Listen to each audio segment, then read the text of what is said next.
I'm going to be showing you 3 simple steps to improve your speed while riding single track trails while reducing your risk of crashing and getting hurt. Because if you're a casual rider that's not getting paid to trail ride, you're probably not going to be getting paid when you're hurt. Now, one huge mistake or misconception that people think is that you need to be uncomfortable or push out of your comfort zone in order to ride faster. But that ends up causing you to crash more often, which can get you injured. And if you're like me, then getting hurt sucks because you're laid up for weeks or months on end. You can't enjoy doing activities with your family as much, and you can't pay the bills. But you don't want to stay stuck at your current skill and speed in the woods, do you? Well, in step 1, I'm going to show you how to get up steep hills in the woods with less effort. And a common mistake is just trying to give it more gas to get up that hill, because maybe you're losing momentum, getting stuck halfway up the hill, so you think, oh, I just need to accelerate more and I'll reach the top, right? Well, that can work, but it often ends up in you wheeling and stopping anyway, or maybe spinning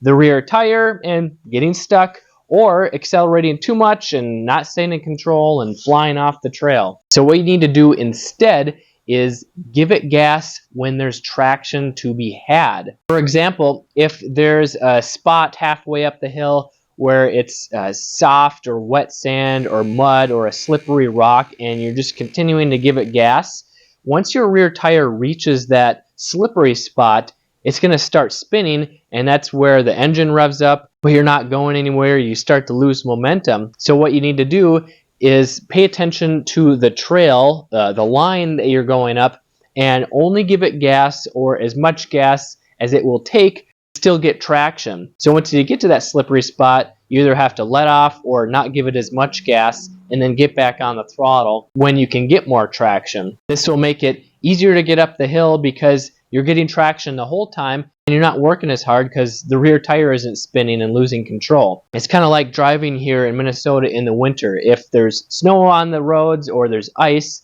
what do you do when you hit those slippery patches? Well, you don't just keep giving it gas because the tire's going to spin and you're probably going to fly off the road.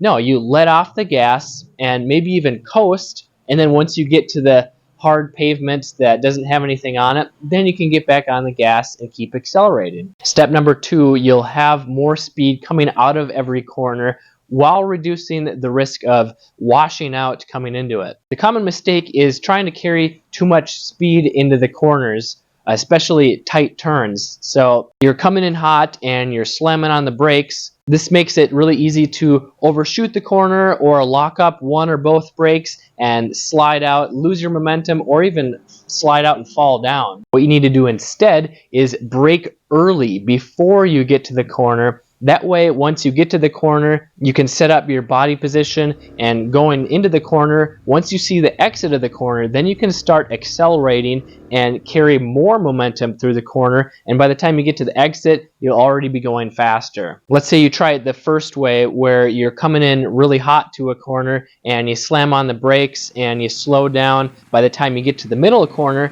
and then you start accelerating. Well, you lost so much momentum, it takes more effort to get up to that speed by the time you get out of the corner. Or if you came in with too much speed, you might overshoot the corner and then have to take extra time to get back on the trail or the corner. Or if you chose the second way of getting on the brakes sooner and getting your speed down before the corner, you'll be able to smoothly enter it and efficiently carry your speed around the corner and smoothly accelerate out of it, already carrying more exit speed than you did the first way. And using step number 3, you're going to have more control while using less energy. And the mistake when trying to ride faster is just getting over the rear and gassing it, and then just holding on tight with your hands or your knees and hoping you're going to stay upright. But this is when the front end starts to get really loose and have a mind of its own, especially in the sand or a slippery corner, because there's too much weight on the rear and not enough on the front, so you're not getting that traction. Or if you're too far back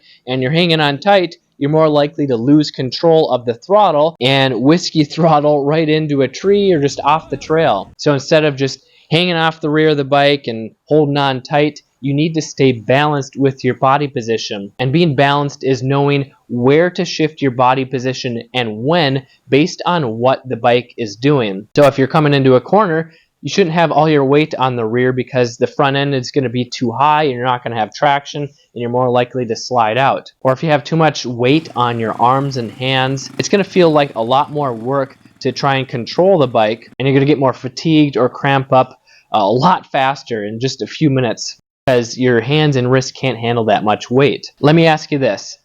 Do you have more control when you just get over the rear and gas it and hope for the best? I know I don't when I'm just trying to hang on for dear life. So why would you leave that to chance when you know that there is a better way to stay in control? When you learn and master the basic techniques, which is the first of 3 steps to master your confidence, you'll be able to have more control while increasing your speed. That's why I want to get you started with my free basic techniques guide. It's a PDF guide that shows you basic techniques of how you need to control your bike when riding off-road or on the trails. You can get that at motocrosshideout.com/basic or click the link in the description below. I'm Kelly Fager from Motocross Hideout. Learn more, ride more, so that you can stay safe and have fun trail riding for many years to come.